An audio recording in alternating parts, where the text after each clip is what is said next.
Ásta, sigur í framlengingu í Keflavík. Já. Hlýtur að vera sátt með hana og klára þetta svona.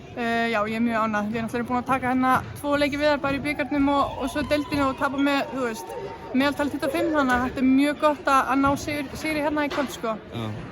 Var eitthvað, ég meina, þið komum svona tilbaka í lok framlengingarna einhvern veginn. Var eitthvað farið að fara ykkur hérna undir lokin? Það var bara örugt. Þú veist, auðvitað Keflavík er mjög gott að koma tilbaka og við höfum séð það hérna í vetur, sko, þannig að þú veist, við þurfum bara að halda áfram allan tíman og líka bara, þú veist, þótt að tækja nokkrar hérna körfur í röð og þurftum við að halda áfram og ekki gefast upp og mér fannst við sýna það í kvöld.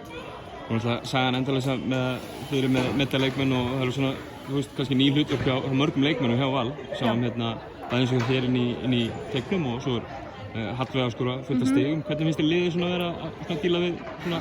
Mér finnst þau bara vera mjög flottar. Það hefur náttúrulega engin trú á okkur núna, skilur, en ég held að við höfum trú á okkur og við ætlum okkur stóra hluti. Þannig að þótt við séum, þú veist, fáar, þá koma allir inn á bekknum og leggja sitt af mörkum og berjast og þannig vinnum við leiki.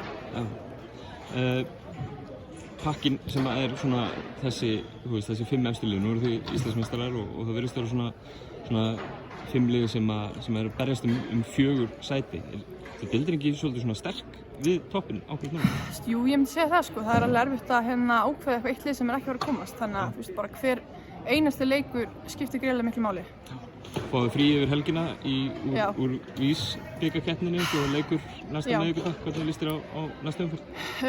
Já, ég er bara spennt við ekki að spila mútið Haukum í deildinni. Við náttúrulega frestuðum leiknum þegar það voru úti, þannig að það er bara spennt að mæta þeim. Frábært, takk. Takk.